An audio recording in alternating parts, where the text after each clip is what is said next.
Selamat pagi semua saudara-saudari seiman di mana Bible Chapel. Sebelum kita mendengar firman Tuhan, mari kita satu dalam doa. Terima kasih Tuhan karena Tuhan memberi kesempatan lagi untuk semua teman-teman yang berada di studio. Kami akan berfokus apa yang firman Tuhan disampaikan kepada kami melalui Roh Kudus. Kami serahkan waktu ini kepada Roh Kudus. Kami berdoa dalam nama Yesus Kristus. Amin. Sekarang kita Manado Bible Chapel belajar dan mendengar firman Tuhan sesuai dengan 5 sesi. Yang pertama, Tuhan adalah penguasa secara dunia. Minggu pertama, kita sudah belajar hal ini. Dan sekarang ada di sesi kedua, Tuhan bekerja melalui orang-orang yang dipersiapkannya. Jadi kita sudah belajar hal ini minggu lalu. Dan 2 minggu lagi kita akan belajar. Nomor 3, iblis menyerang manusia untuk menghalangi pekerjaan Allah. Di tengah segala penderitaan, Allah tetap menggenapi pekerjaannya. Yang terakhir, mereka yang mengalami Allah akan menyembah Dia. Jadi, yang dari awal sampai akhir, saat kita melihat Tuhan adalah penguasa sejarah dunia dan bagaimana Tuhan bekerja melalui orang-orang yang dipersiapkan, walaupun ada banyak penderitaan, kesusahan, dan halangan, dan akhirnya semua orang yang melihat pekerjaan Tuhan akan menyembah Dia dengan segenap hati, segenap jiwa, dan segenap kekuatan Dia karena kita menyembah Tuhan yang Maha Kuasa. Dan minggu lalu kita sudah belajar mengapa Tuhan bekerja melalui orang-orang yang dipersiapkannya dan melihat Mesir dan Yeriko. Dan minggu ini kita akan melihat bagaimana Tuhan membangun bait suci dan kota Yerusalem lagi. Sebelum Tuhan membawa bangsa Israel dari Mesir, Tuhan sudah tunjukkan ada beberapa tujuan mengapa Tuhan melakukan hal ini. Minggu lalu kita sudah belajar. Kita akan melihat lagi. Keluaran pasal 14 ayat 4 berbunyi begini. Aku akan menggeraskan hati Firaun sehingga ia mengejar mereka, dan terhadap Firaun dan seluruh pasukannya aku akan menyatakan kemuliaanku sehingga orang Mesir mengetahui bahwa akulah Tuhan. Lalu mereka berbuat demikian. Orang Mesir mereka belum pernah melihat nama Allah itu apa dan apa yang dia bisa melaksanakan di dunia ini. Oleh sebab itu, Tuhan harus membuktikan bahwa Tuhan ada di dunia dan Tuhan sebagai Maha Kuasa kepada orang Mesir. Dan kita bisa melihat yang pertama, aku akan menggeraskan hati Firaun. Dan nanti yang kalian akan melihat bahwa Tuhan bukan hanya menggeraskan hati Firaun, tetapi Tuhan menggeraskan hati Raja Kores pada waktu di Persia. Tahap kedua, aku akan menyatakan kemuliaanku. Dan setelah itu tahap ketiga, orang Mesir mengetahui akulah Tuhan. Apa artinya? Mereka akan menyembah Tuhan. Tetapi ada halangan yang terjadi kepada bangsa Israel. Bangsa Israel mengeluh kepada Tuhan. Tuhan, mengapa Tuhan membawa kita di padang gurun untuk mati? Tetapi Musa yang percaya kepada Tuhan, dia berkata kepada mereka, Tuhan akan berperang untuk kamu dan kamu akan diam saja. Inilah yang kesaksian sebagai orang percaya. Saat kita percaya Tuhan, minggu lalu kita sudah belajar. Tuhan akan menghukum mereka Mesir. Jadi Tuhan berkata, maka orang Mesir akan mengetahui bahwa akulah Tuhan apabila aku memperlihatkan kemuliaanku terhadap Firaun, keretanya dan orangnya yang berkuda. Yang ini sungguh-sungguh terjadi Dan sesudah itu bangsa Israel akan keluar dari dengan harta benda. Dan kita bisa melihat semua sejarah dan mengapa Tuhan bekerja melalui orang-orang yang dipersiapkan. Hari ini kita akan melihat yang ketiga, Yerusalem. Untuk membangun kota Yerusalem, Tuhan membuat jadwal waktunya. Mungkin hari Rabu kita sudah belajar semua waktu Tuhan merencanakan terjadi sesuai dengan nubuat Dia. Ya. Oleh sebab itu tidak ada yang terjadi kebetulan. Semuanya yang terjadi sesuai dengan kehendak Tuhan. Yang pertama, pembuangan pertama ke Babel sebelum Masehi 605 ini yang terjadi. Yang kedua, pembuangan kedua ke Babel itu 597. Dan setelah itu kehancuran Yerusalem sebelum Masehi 586. Jadi semuanya total dihancur. Tetapi Esra pasal 1 ayat 1 ini bilang apa? Pada tahun pertama zaman Kores, Raja Negeri Persia, Tuhan menggeraskan menggerakkan hati Kores, Raja Persia itu untuk menggenapkan firman yang diucapkan oleh Yeremia, sehingga disiarkan di seluruh kerajaan Kores secara lisan dan tulisan pengumuman ini. Jadi bagian ini secara dunia semuanya yang terjadi dan kita bisa melihat dari 605 minus 537 sekitar 68 tahun. Ada waktunya datang yang perlu pemulangan pertama Surababel, yang kedua Ezra, ketiga Nehemia. Saya mau bertanya kepada kalian, mengapa Tuhan tidak membangun kota Yerusalem sekalian? Karena ada 3 kali golongannya yang dari Babel pindah dari Babel Persia ke Yerusalem. Kalau kita melihat ini pekerjaan bersama-sama, ini Tuhan. Yang pertama, sebelum Masehi tahun 537 Surubabel, dia datang ke Yerusalem. Yang kedua, Ezra membawa golongan yang lagi sebelum Masehi 400-507. Dan yang ketiga, Nehemia yang dia juga datang ke Yerusalem. Kita harus melihat Tuhan menggunakan bukan hanya satu orang atau satu golongan, tapi langkah demi langkah dia membangun Yerusalem Israel lagi. Dan latar belakang Zerubabel dan Ezra dan Nehemia yang semua berbeda. Tetapi tahap demi tahap Tuhan menggenapi nubuat Dia melalui orang-orang yang dipersiapkannya. Zerubabel dia sepertinya administrator dan juga dia perintis. Bagaimana Ezra?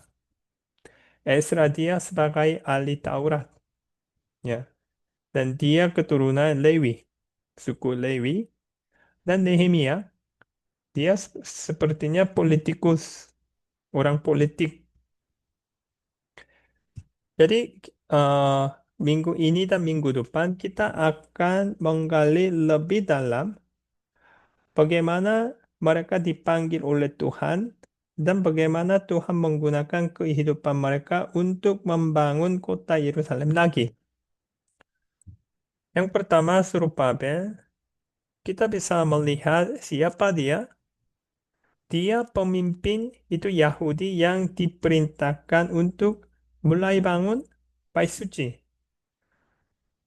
Tadi kita sudah melihat kota Yerusalem hancur total. 3 kali lagi, hancur total. Tetapi ada waktunya datang, Raja Kores di Persia memerintah kepada semua pemerintah pada waktu itu membantu bangsa Israel membangun kota Yerusalem. Tetapi ada orang-orang yang sudah siap pindah ke Yerusalem, tetapi belum ada pemimpin. Jadi Surubabel dia sebagai pemimpin, ya, dia kembali ke Yerusalem bersama orang Israel yang pertama, golongan yang pertama. Tuhan menggerakkan hati Raja Kores, tetapi akhirnya memerintah dia membangun kembali bait suci melalui orang Israel. Ini memang prinsip yang kita dapat dari Alkitab. Tuhan sebagai Maha Kuasa, kemungkinan besar dia bisa menggerakkan hati Raja Kores untuk membangun bait suci Tuhan. Mungkin itu lebih cepat, lebih efektif. Tapi tidak. Tuhan memberi kesempatan kepada bangsa Israel membangun bait suci lagi dengan kekuatan mereka dan tugasnya dan tenaga mereka. Karena ada tujuan. Ya. Tuhan tidak memperhatikan proyek. Waktu kita membaca firman Tuhan, Tuhan selalu memperhatikan orang yang percaya kepada Tuhan. Dan Tuhan selalu menunjukkan kemuliaan Dia kepada orang yang tersebut. Jadi Surubabel, kita bisa melihat waktu bangsa Israel balik ke Yerusalem, mereka tidak mulai pembangunan kota Yerusalem secara langsung. Kita akan membaca Esra pasal 3 ayat 1 dan 2. Ketika tiba bulan yang ketujuh, setelah orang Israel menetap di kota-kotanya, maka serentak berkumpullah seluruh rakyat di Yerusalem. Maka mulailah Yesua bin Yosadak beserta saudara-saudaranya, para iman itu, dan Zerubabel bin Sialitiel beserta saudara-saudaranya membangun Mesbah Allah Israel untuk mempersembahkan korban bakaran di atasnya. Dan berapa bulan yang sudah lewat? Setelah 7 bulan, ya, mereka berkumpul di Yerusalem untuk apa? Untuk membangun Mesbah Allah Israel untuk mempersembahkan kurban bakaran. Ini yang artinya yang penting sekali. Mereka mau membangun Mesbah Allah yang terlebih dahulu. Mengapa? Karena di tengah-tengah kehidupan mereka itu menyembah Tuhan itu sumber kekuatan mereka. Oleh sebab itu, mereka memutuskan membangun Mesbah Allah lebih dahulu. Kita bisa melihat 7 bulan, tapi ada yang persiapan, mereka tidak bisa bertindak ini secara langsung. Karena mereka seharusnya menunggu bahan-bahan. Berapa lama? Hampir 2 tahun, 2 bulan. Ya. Jadi 1,5 tahun, ya, mereka harus menunggu. Dan waktu mereka semua bahan-bahannya sudah siap, Zerubabel bertindak membangun bait suci di Yerusalem. Itu Esra pasal 3 ayat 8c. Mereka menugaskan orang-orang Lewi yang berumur 20 tahun ke atas untuk mengawasi pekerjaan membangun rumah Tuhan. Jadi Zerubabel dia sebagai perintis bertindak membangun bait suci di Yerusalem. Dan juga Zerubabel dia ikut serta dalam pekerjaan itu. Bukan hanya memerintah. Esra pasal 3 ayat 9. Lalu Yesua serta anak-anak dan saudara-saudara dan Kadmiel serta anak-anaknya, orang-orang Yehuda bersama-sama bertindak mengawasi orang-orang yang melakukan pekerjaan membangun rumah Allah. Dan yang ketiga, Zerubabel meletakkan dasar bait suci Tuhan. Ini memang momen yang penting bagi bangsa Israel. Dan semua bangsa Israel berada pada waktu itu di tempat ini, mereka senang. Dan kita bisa melihat mereka memuji-muji Tuhan. Dan inilah yang sejarah bangsa Israel dimulai lagi. Jadi Zerubabel, dia memulai pekerjaan, dia bertindak, dan dia meletakkan dasar baik suci. Dan kita bisa melihat ini sudah selesai sebelum Masehi tahun 537, tetapi belum selesai sampai Nehemia yang datang. Jadi ini sekitar berapa tahun? Ini hampir sekitar 100 tahun. Ya. Apakah Tuhan bukan maha kuasa? Jadi hanya membangun satu kota perlu 100 tahun? Sungguh-sungguh tidak. Tuhan mengambil waktu untuk mempersiapkan bangsa Israel. Maka mereka itu mengalami Tuhan.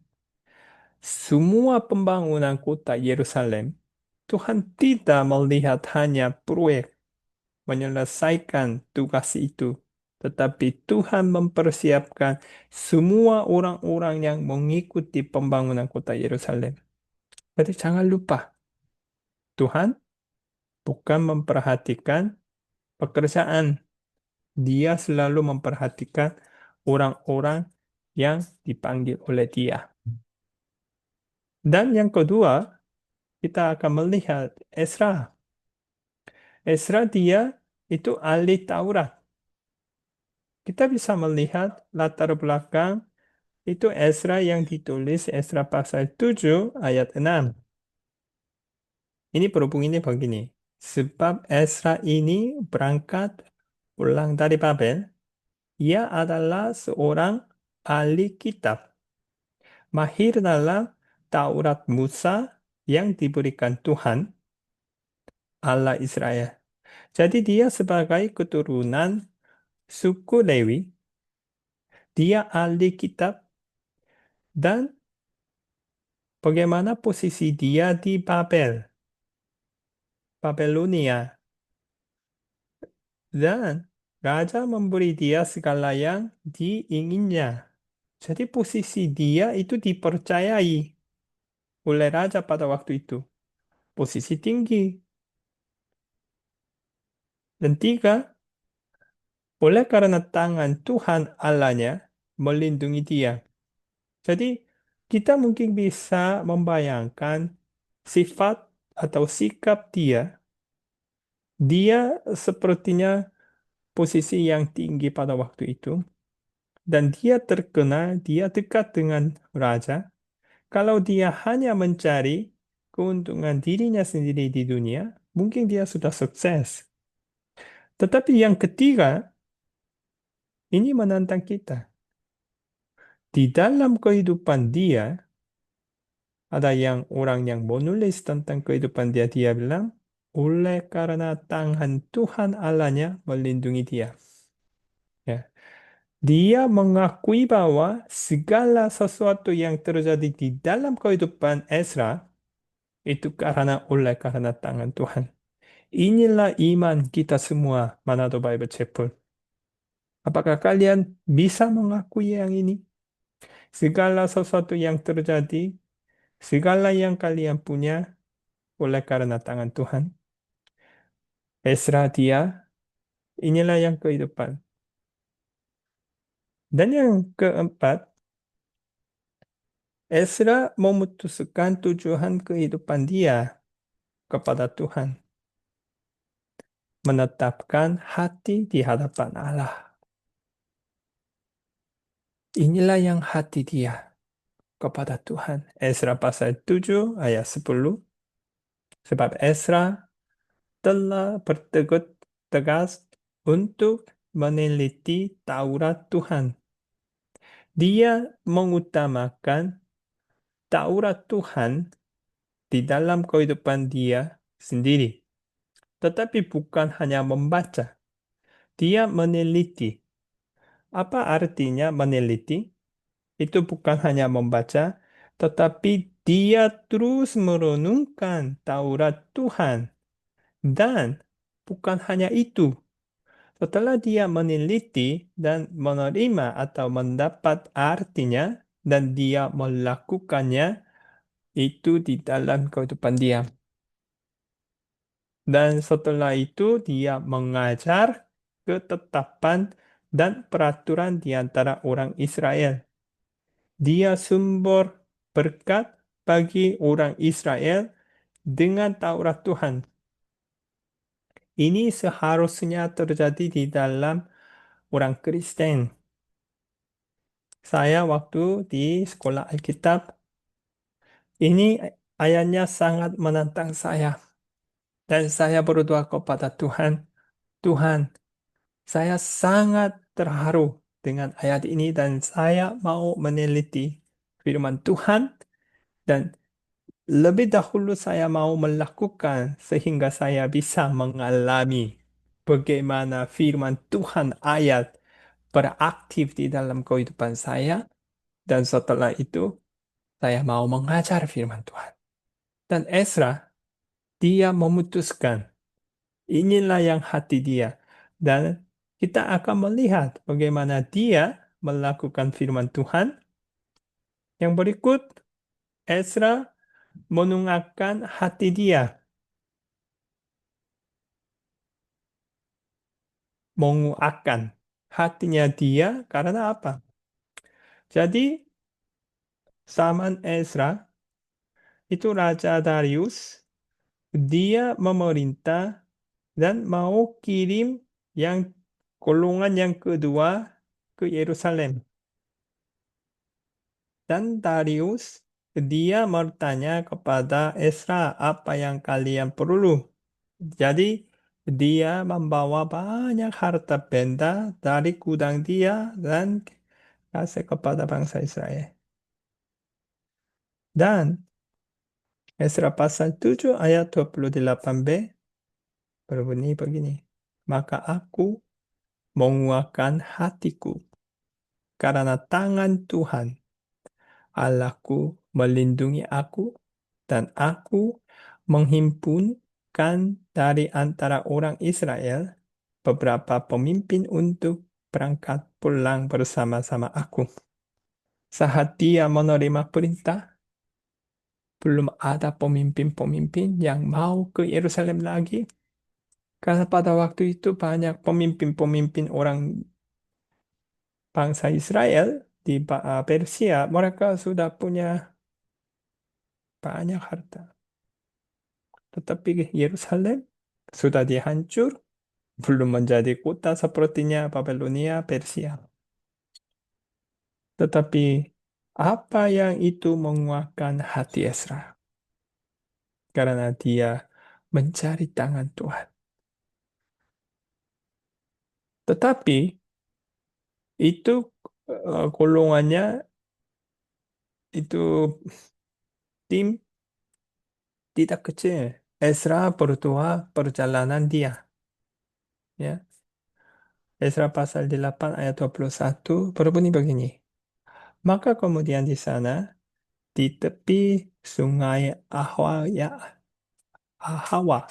itu, aku memaklumkan puasa supaya kami merendahkan diri di hadapan Allah kami. Dia berdoa. Ini menggeraskan hati saya. Banyak sekali kita lupa berdoa kepada Tuhan. Dan memohonkan kepadanya jalan yang aman bagi kami, bagi anak-anak kami, dan segala harta benda kami. Karena ada alasan waktu itu.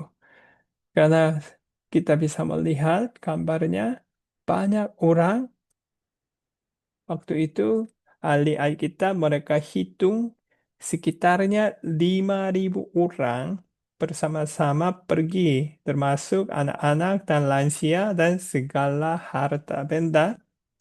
Kalau mereka sepanjang grup ini sekitar adalah 1,9 kilometer. Kalau mereka berdiri, ya, sebelum mereka berjalan, hanya berdiri saja 1,9 kilometer. Kalau 1,9 kilometer, mungkin dari studio sampai Citraland. Sudah lewat Indomaret, hanya berdiri. Jadi, berapa jarak mereka harus pindah?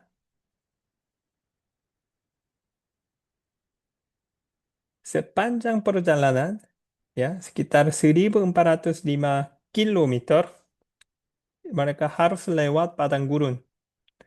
Jadi, kalau kalian melihat Manado ke Makassar, itu sekitar 1.682 kilometer. Jadi, kalian bisa membayangkan, kalau kalian pemimpin sebagai Ezra, Ezra sebagai pemimpin, sekarang 1,9 kilometer kurangnya, dan barang-barang. Dan dalam perjalanan, belum ada Indomaret, belum ada Alfamart, ya. Kalau kalian bayangkan, waktu kalian berjalan-jalan, ya, belum ada Indomaret dan Alfamart sampai Makassar, bagaimana kalian bisa hidup? Memang susah. Ini tidak mudah, ya. Impossible, ya. Dan memang susah sekali. Karena mereka sepertinya eh, give up, ya, mengalih kekayaan mereka di Babelonia, tetapi mereka mau mencari tangan Tuhan. Dan tetapi Ezra ada iman kepada Tuhan. Ezra menunjukkan kuasa dan perlindungan Tuhan kepada raja dan bangsa yang lain dan dia sendiri. Mengapa dia berdoa? Ada alasan. Karena aku malu meminta tentara dan orang-orang berkuda kepada raja untuk mengawal kami terhadap musuh di jalan. Pada zaman itu ada banyak musuh, ya, di jalan. Jadi mereka biasanya ada tentara dan kuda, berkuda, dan mereka melindungi. Tetapi Ezra tidak minta karena dia berkata kepada raja apa? Dia memberi kesaksian kepada raja. Tangan Allah kami melindungi semua orang yang mencari dia. Walaupun mereka belum melihat bagaimana Tuhan melindungi dia, tetapi mereka percaya firman Tuhan dan mereka mengambil ayat ini dan pegang dari Manado ke Makassar tanpa Indomaret dan Alfamart. Tidak ada yang mereka lihat, tetapi mereka percaya firman Tuhan dan percaya Tuhan. Dan yang kedua, kuasa murkanya menimpa semua orang yang meninggalkan dia. Jadi dua hal yang mereka pegang. Kalau mereka mencari Tuhan segenap hati, Tuhan akan melindungi semua orang. 1,9 kilometer dengan harta benda, tanpa tentara berkuda, hanya mereka percaya Tuhan. Dan kedua, kalau mereka meninggalkan Tuhan, murkanya menimpa. Ini Ezra berkata kepada raja, oleh sebab itu, semua orang menjadi sehati, berdoa, bermohon kepada Tuhan, mencari tangan Tuhan. Semua orang yang percaya Tuhan mengalami kuasa Allah. Jadi, mereka percaya Tuhan dan apa yang itu terjadi. Kemudian, berangkatlah kami dari Sungai Ahawa pergi ke Yerusalem pada tanggal 12 bulan pertama untuk perjalanan ke Yerusalem, dan tangan Allah kami melindungi kami dan menghindarkan kami dari tangan musuh dan penyamun. Amin. Inilah yang kesaksian sebagai orang Kristen. Kita tidak mau mencari keuntungan di dunia ini. Karena kita sebagai anak Tuhan, Tuhan sudah memberi banyak janji-janji kepada kita. Saat kita mencari Dia, Dia akan melindungi. Dan sekarang, mungkin perjalanan mereka tidak mudah. Tetapi selama perjalanan mereka, mereka setiap hari harus mencari Dia. Dan sekitar 1 tahun perjalanan mereka, mereka mengalami Tuhan. Dan kesaksian mereka memang luar biasa. Tangan Allah kami melindungi kami dan menghindarkan kami dari tangan musuh dan penyamun. Jadi apa yang itu terjadi? Tangan Tuhan, Ezra sudah berkata kepada raja bahwa Tuhan akan melindungi kami. Dan raja sudah di Persia sudah melihat bagaimana Tuhan bangsa Israel melindungi mereka. Yang kedua, Ezra dia sendiri, ya, dia sendiri mengalami Tuhan melewati yang ini. Tuhan ada. Dan yang ketiga, bangsa Israel yang keras kepala. Mereka sekarang melalui penderitaan dan kesusahan di perjalanan yang ini, tetapi mereka sudah melihat tangan Allah melindungi mereka. Bukan hanya itu, menghindarkan kami dari tangan musuh dan penyamun. Jadi ini firman Tuhan, kita sudah melihat Tuhan mencari seorang bersungguh-sungguh hati terhadap Dia. Ini tertulis di 2 Tawarik pasal 16 ayat 9a. Kuda karena mata Tuhan menjelaya seluruh bumi untuk melimpahkan kekuatannya kepada mereka yang bersungguh hati terhadap Dia. Saya mau bertanya kepada saudara-saudari seiman, apakah kalian yang sungguh-sungguh hatinya terhadap Tuhan? Amin. Inilah yang hati kita.